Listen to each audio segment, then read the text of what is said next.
Good morning, gang. Today is Thursday, May 21st. I hope you're doing absolutely fantastic on this May morning. It's a little bit cloudy, but that's okay. So our country for the day today is Latvia. Latvia is way up in northern Europe. It's on the Baltic Sea, kind of across from Sweden and Finland and Norway, up in that region of northern Europe, but it's one of those smaller countries up on the Baltic. The capital of Latvia is Riga. Riga was established as the capital way back in 1301. Yeah, 1301. That's crazy. I'm sorry, 1201. 1201, and it's still the capital today, some 800 plus years later. That's wild. Its capital city is older than our country by a significant portion. The main castle in Riga was built in 1330, and it's still the home of the president today, whereas our White House was built in like the 1800s. So again, a lot of history, kind of crazy. In Latvia, it's very family-centric, and it's not uncommon for 3 generations of families to be living together all under one house. Shout out Mr. Haggerty. You know that life. Let's see here. What else about Latvia?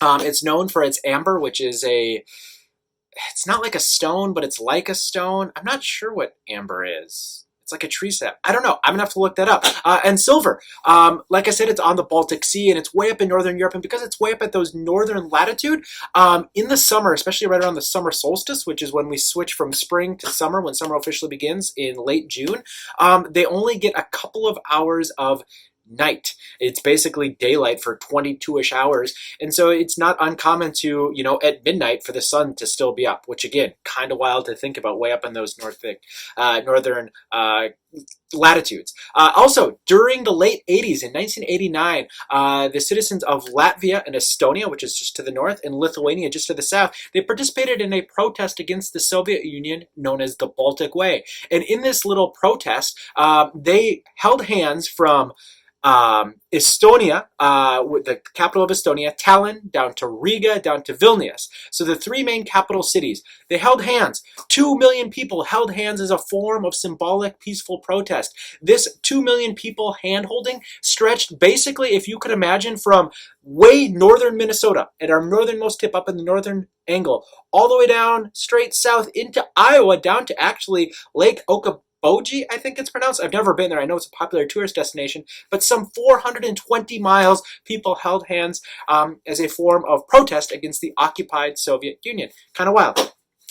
Anyway, oh, and Latvia is also where I ate bone marrow for the first and only time, right out of a cow's femur bone. You just kind of scoop it out and spread it on toast. Oh, bone marrow.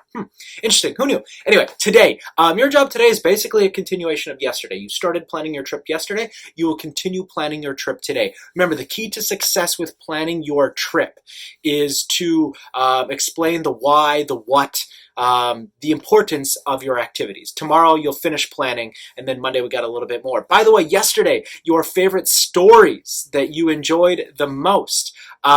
It was a close toss-up between the scooter story and the old border crossing story. A lot of you liked the border crossing story because you imagined me petrified and scared, which fair.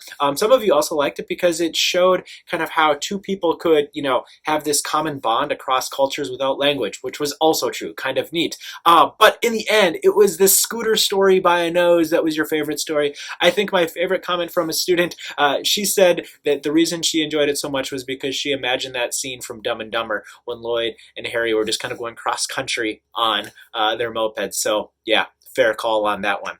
Anyway, that's all I've got today. I hope you're doing well. Remember to let me know if there's anything that you need. Let me know if there's anything I can do. Just reach out, shoot me a message, whatever it is. I hope you're doing well. I will talk to you soon. I hope to see you soon. Remember to be bold, be kind, and make good choices. See ya.